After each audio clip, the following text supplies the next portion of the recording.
old men in the country, but with their wives, children, friends and lovers. If I didn't hate the word zeitgeist, I'd use it in a sentence now. You don't have to be old or male to have an inner grouch longing to get out. No human being of any stripe could fail to be infuriated when caught up in some complex press star to hear these options again telephonic nightmare. So well done, Stuart, for identifying a trend, for finally providing me with the pathetic pleasure of feeling like a teenage pop idol, and now for milking the whole thing once more to create this book. After I was interviewed for the television series, Stuart was kind enough to say that he thought he and I must have been separated at birth. What I think he meant was, he and I are about as grumpy as one another, about more or less the same things. So when I was asked to read this out loud, I wasn't worried that it's all about everything that hacks him off rather than everything that hacks me off, because it seems that they are more or less the same thing. So it could be me saying it, but actually it's him. Get it? So off we go. Stuart's intro goes something like this. Introduction. Do you remember all those programmes presented by Clive James in which he showed clips of television shows from around the world? We'd all chortle superciliously at the plywood sets, the plastic actors and the brittle dialogue from awful soaps made in far-off lands. There was little about them that was even remotely amusing for a nation as sophisticated as ours. It was into the TV environment that had recently spawned I'm a Celebrity, Get Me Out of Here that I returned to resume my career as a programme maker.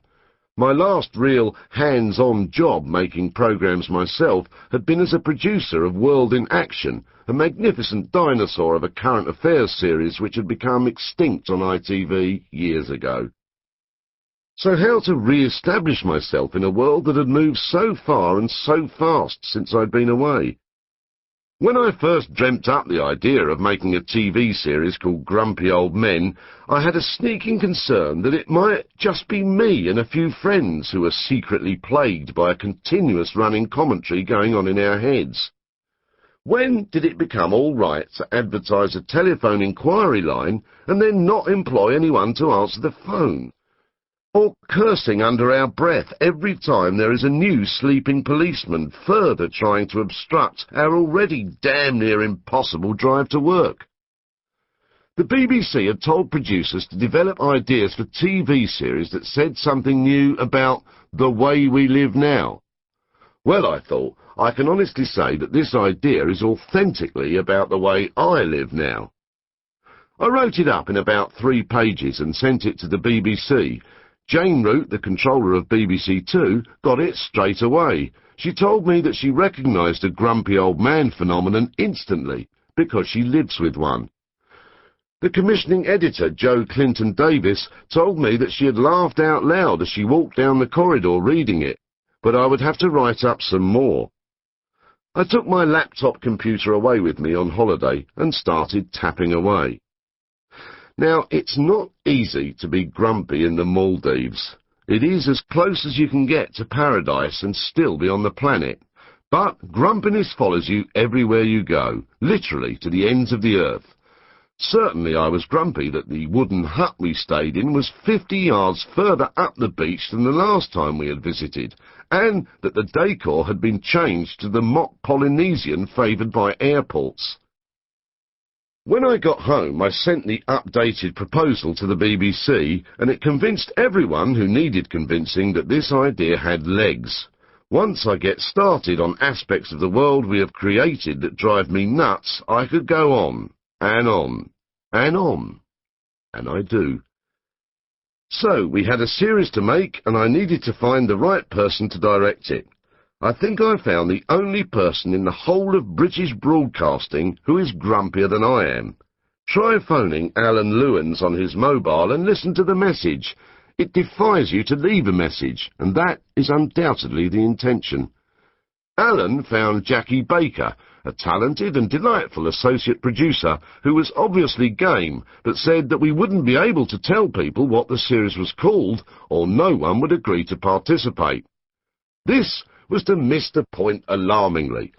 Grumpy old men know exactly who they are, and are not at all reluctant to admit that they are one. If I was wrong and we couldn't cast the series on this basis, then the whole idea wouldn't work. Well, we were both right. We were turned down by all sorts of people whom you might expect to jump at the sobriquet, but we got an instant sense of recognition from the genuine article. Arthur Smith, me, didn't need to be asked twice. Commenting on the absurdities of just about everything we see around us is what he does for a living. Will Self also exemplifies the phenomenon, sickened by all the crap you see everywhere you look, but expressing his insights in such deliciously colourful metaphors. Rick Wakeman would have probably paid me for the chance to participate. Very nice man is Rick. Bob Geldof was too grumpy to be bothered to participate. In the end, he agreed as a personal favour, and then enjoyed himself so much that he persuaded Michael Grade to come on board.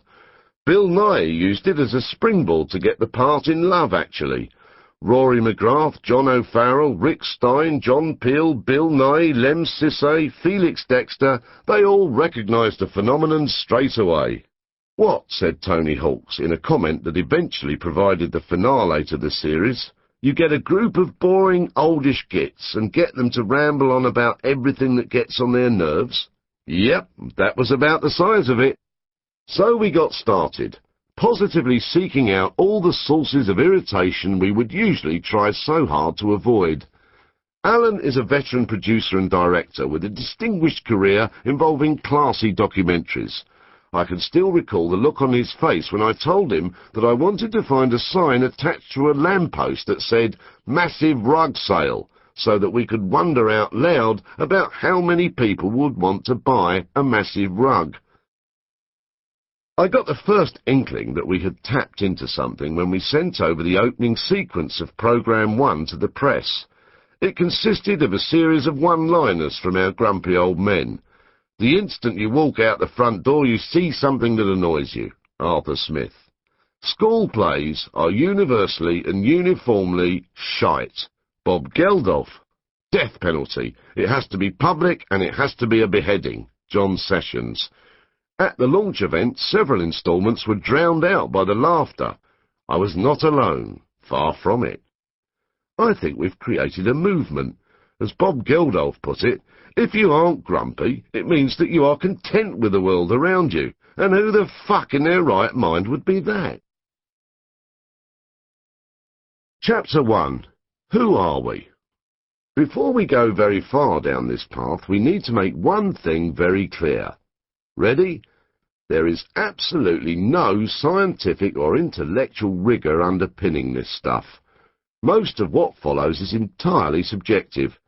The fact that I am so irritated by John McCririck that I want to pop him in the liquidizer is just my personal perspective. Let's think for a moment how best to characterise this. Ah yes, I have it. It's all bollocks. If you find yourself disagreeing with any of the various vile and unjust prejudices ahead, take comfort from the fact that you are almost certainly right and we are almost certainly wrong. The only thing that has been scientifically proven came my way in autumn 2002.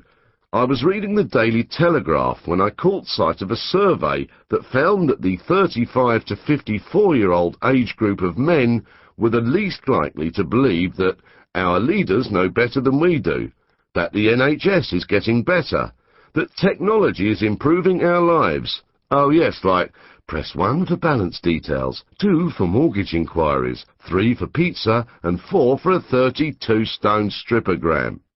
Since it must be manifestly obvious to anyone that the world is going to hell in a handbasket, I began to wonder why it was that this appreciation appeared to be concentrated among people of about my age. You would sort of expect the grumpiest people in the community to be the oldest, shuffling around the place muttering that things ain't what they used to be. However, it turns out that the older generation is relatively content. They didn't think that things would get a whole hell of a lot better, and blow me, they didn't. Nobody expected younger groups to be grumpy. It seems that collectively they don't really think enough about the world outside.